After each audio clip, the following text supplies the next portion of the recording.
So tomorrow at 1 p.m. Eastern, May 27th, I've heard that SCUM will probably be participating in the Steam Open World sale. That's a sale for open world games, which SCUM is an open world game. It's a free world. I mean, it's open up until the point you get to the prison walls, but it's a very large prison. So SCUM is a survival game. It's kind of like a mix of Daisy and Hunger Games. So and probably a little Escape from Tarkov in there, but it's set, I believe, in Croatia. Like most of the animals and plant life that you'll see in the game are animals and plant life that are found in Croatia, and that's where the development team Game.e.r is based. And anyway, so you might be a new player to SCUM, and you might be looking for a server, at least if you're in the US, where you can learn the game. And I'd like to invite you to try out the server that I'm renting, and I also admin it. I run the trading posts. I set up events. I populate the world with Easter eggs, which I place in hard to reach or hard to find places, because I want to encourage players to explore all of the map, not just find a vehicle and stick to the roads or build a base and stay in their own little neighborhood. You know, I want players to see all of the content that they're paying for, and there are just some magnificent views that you will see in SCUM, especially since the weather was updated with 0.5.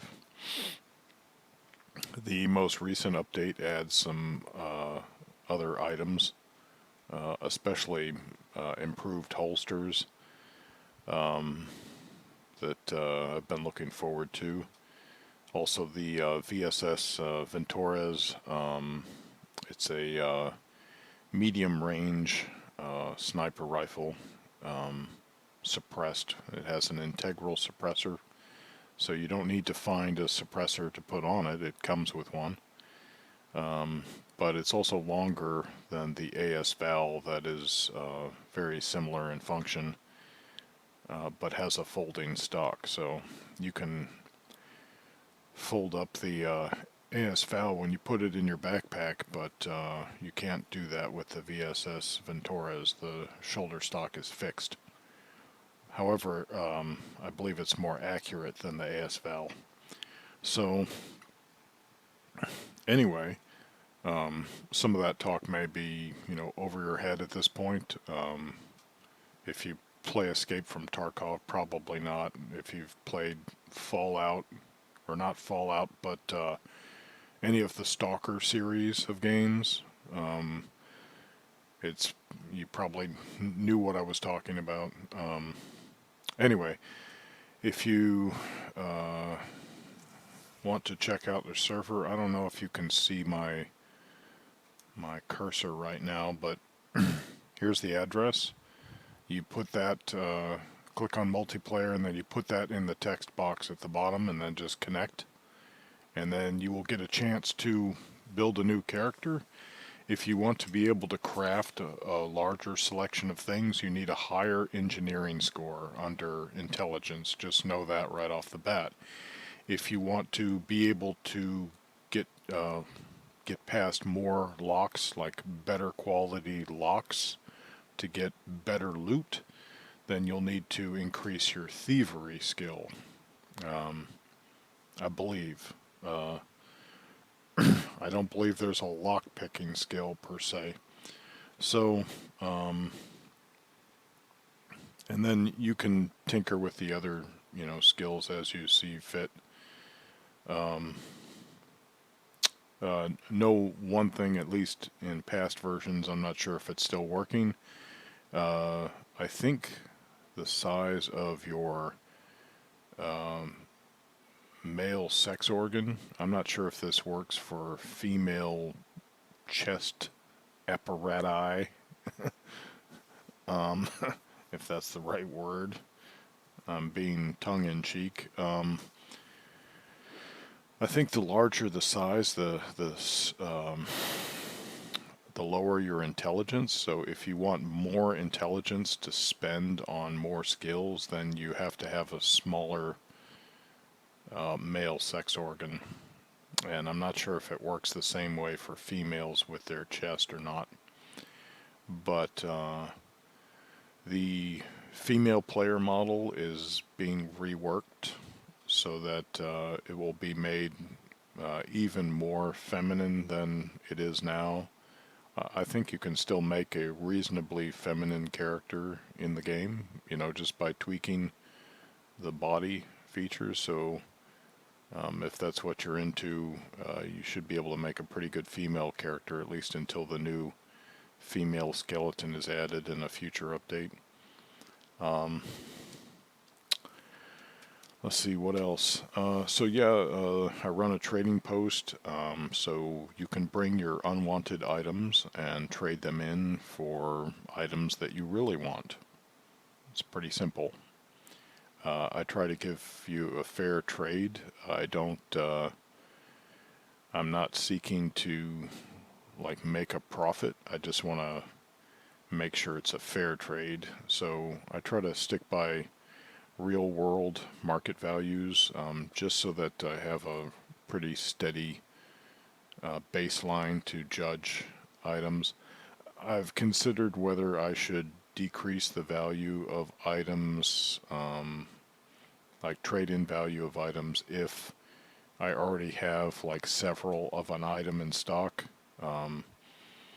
But I mean, that would probably require a spreadsheet and me maintaining that, and I don't know if I want to do that. So,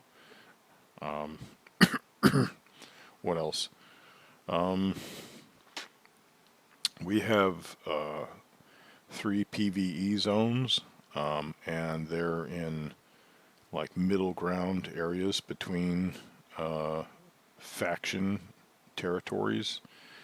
We have a Southie faction that's kind of in the middle 2 horizontal sector groupings.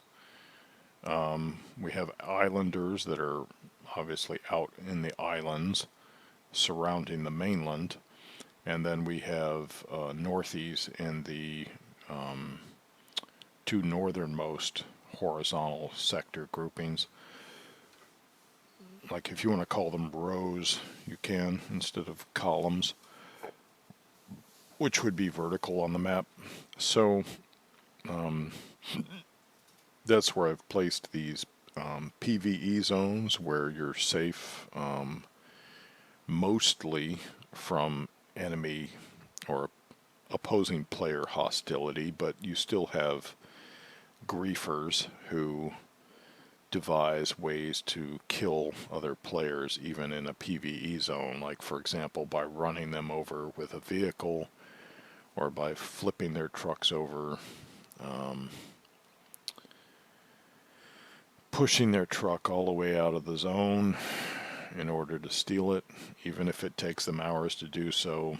That kind of stupid crap, where they're basically circumventing the intention of the developers' provision in providing a way to have safe PvE zones.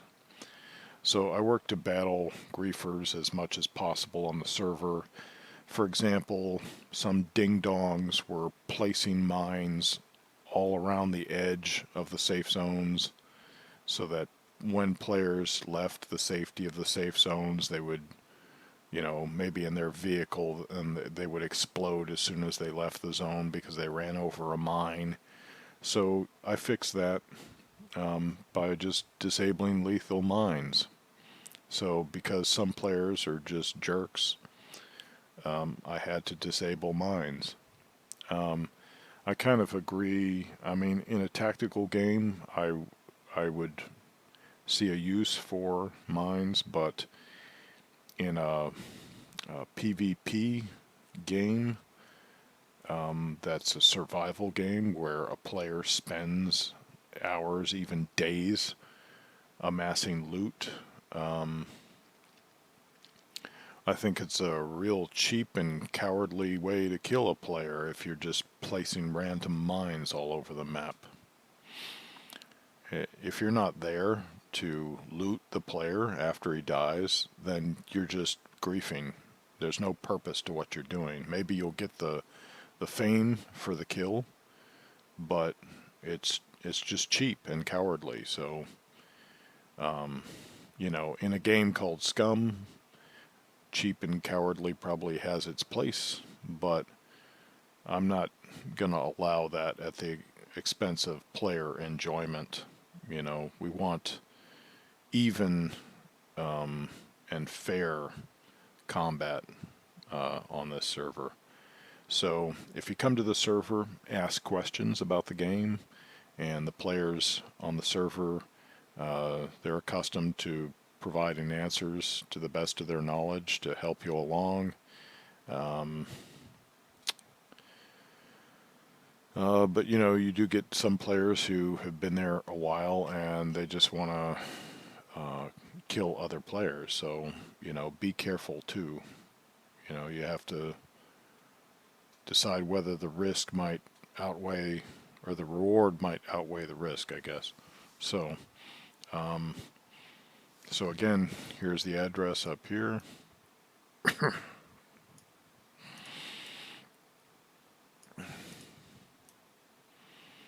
Or you can just look for this. If you click on the heading at the top of the list of server names, if you click on it like 2 or 3 times, you should see this near the top of the list.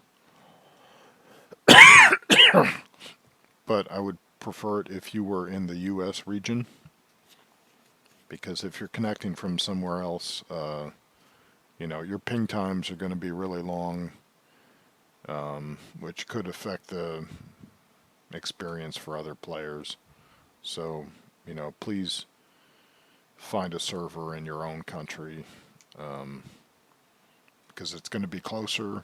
Your ping time is going to be lower, which will mean you'll have a better playing experience on that server. And you can find servers like mine elsewhere in other countries. You just got to look for them. There are Facebook groups like SCUM Community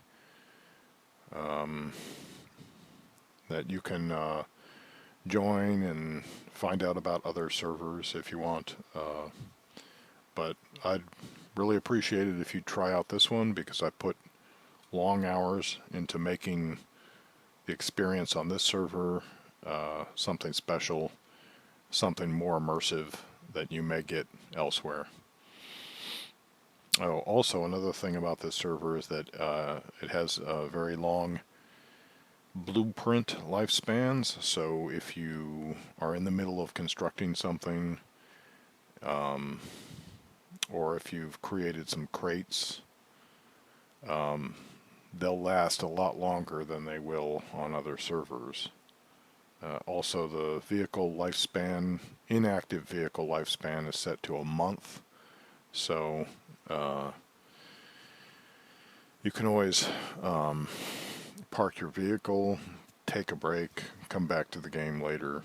Of course, it could get stolen in that time. That's part of the game, so it's a risk you take. But I don't think players should have to worry about revving up their engine every 24 hours just to make sure their vehicle doesn't despawn. That's ridiculous. And that's not the way the vanilla game works, but it could feel like that, trying to keep a vehicle active and on the map, because I've had vehicles despawn with vanilla settings just accidentally, because I had a second vehicle that was there for friends who maybe just stopped playing, and I was keeping the vehicle there for them in case they came back, and then, I didn't rev the engine or move it or anything, and then I come back one day and the vehicle's just despawned, so you don't have to worry about that. Also, we have a CQB village in a PvP zone. Also, we have a PvP zone at the B2 airfield, which is a pretty central location on the map. PvP zones, except for maybe one different switch, and I forget what that is, in one of the zones. For the most part, the PvP zones have the same rules as for any area outside of a PvE zone, but we just put the zone on the map so players know where to go, for PvP. But really anywhere outside of a PvE zone is free game for PvP action.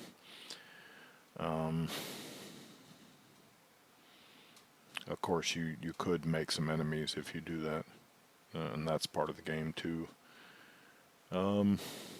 Also, for new players, I can send you on a job and give you, some starting gear, not a starter pack, but, if I have some items in stock at the trading post that nobody wants, I can go ahead and let you have those to help you accomplish the job that I've given you. Anyway, so I hope you'll consider giving this server a try.